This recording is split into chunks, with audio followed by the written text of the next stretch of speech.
Good morning. Today going to talk about firm's ability to pay bills. Entrepreneurship development എന്ന് പറയുന്ന സബ്ജക്റ്റിലെ unit 5 second chapter ആണ് ഇന്ന് നമ്മൾ discuss ചെയ്യുന്നത്.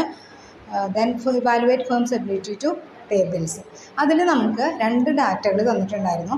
ഒന്ന് sales, cost of goods sold എന്ന് പറഞ്ഞിട്ട് തന്നിട്ടുള്ള ഒരു ഇൻഫോർമേഷനും അതിന് താഴെ അസറ്റുകൾ, കന്നഡ അസറ്റ് എന്ന് പറഞ്ഞിട്ടുള്ള അതിന് നമ്മൾ റേഷ്യോസ് വെച്ചിട്ടാണ് ഇത് മെഷർ ചെയ്യുന്നത്. അപ്പോൾ കറണ്ട് റേഷ്യോ എന്ന് പറഞ്ഞാൽ അത് നമ്മൾ പല റേഷ്യോസ് വെച്ചിട്ട് ഇതിൻ്റെ പെർഫോമൻസ് മെഷർ ചെയ്യുകയാണ് ചെയ്യുന്നത്. കറണ്ട് റേഷ്യോ എന്ന് പറഞ്ഞാൽ current asset divided by current liability. നമുക്ക് തന്നിട്ടുള്ള ബാലൻസ് ഷീറ്റ് എന്നാണ് പറയുക. അസറ്റ്, ഫിക്സഡ് അസറ്റൊക്കെ ഉള്ളത് ബാലൻസ് ഷീറ്റാണ്. അതിൽ നമുക്ക് കറണ്ട് അസറ്റ് എന്ന് പറഞ്ഞിട്ടുള്ള ഒരു കാറ്റഗറി ഉണ്ട്.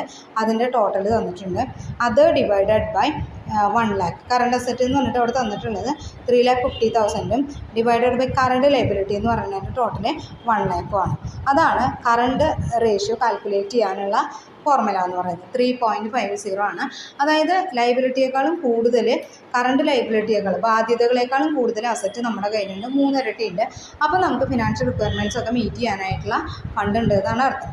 നെക്സ്റ്റ് വരുന്നത് account receivable turnover ratio. നമുക്ക് പേയ്മെൻറ്റ് കൊടുക്കാനുള്ള പൈസ കൊടുക്കാനുള്ളത് ഉണ്ടോ എന്നുള്ളതാണ് നോക്കുന്നത്. Credit sale divided by account receivables. ആദ്യത്തെ നമുക്ക് ഇൻകം സ്റ്റേറ്റ്മെൻറ്റ് തന്നതിൽ നമുക്ക് സെയിൽ എത്രയാണെന്ന് തന്നിട്ടുണ്ട്. അതിൽ സെയിൽ എത്രയാണെന്നുള്ളത് ഡീറ്റെയിൽസ് നമുക്ക് തന്നിട്ടുണ്ട്. അപ്പോൾ ആ സെയിലാണ് നമുക്ക് 8,50,000 ആണ് നമുക്ക് സെയിൽ തന്നിട്ടുള്ളത്. അതിൽ 8,50,000 divided by account receivables. Account receivables നമുക്ക് ഇതിന്ന് അസറ്റ് ബാലൻസ് ഷീറ്റിൻ്റെ ഡാറ്റയിൽ നിന്ന് നമുക്ക് അക്കൗണ്ട് റിസീവബിൾ കിട്ടും.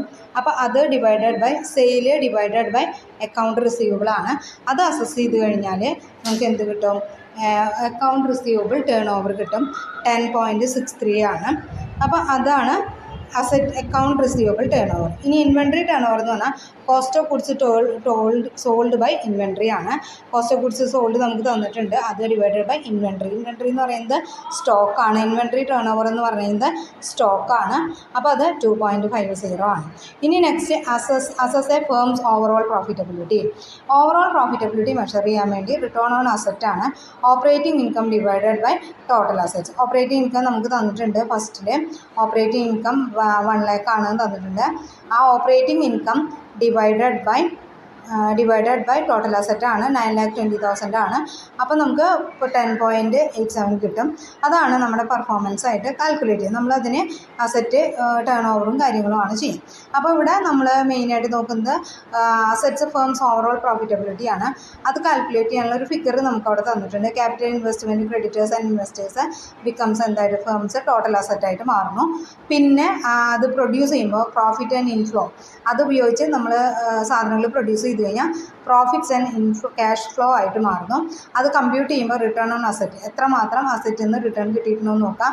അത് equal to operating income divided by total asset ആണ്. അത് കാൽക്കുലേറ്റ് ചെയ്ത് operating income divided by total asset ആണ്. Okay, thank U.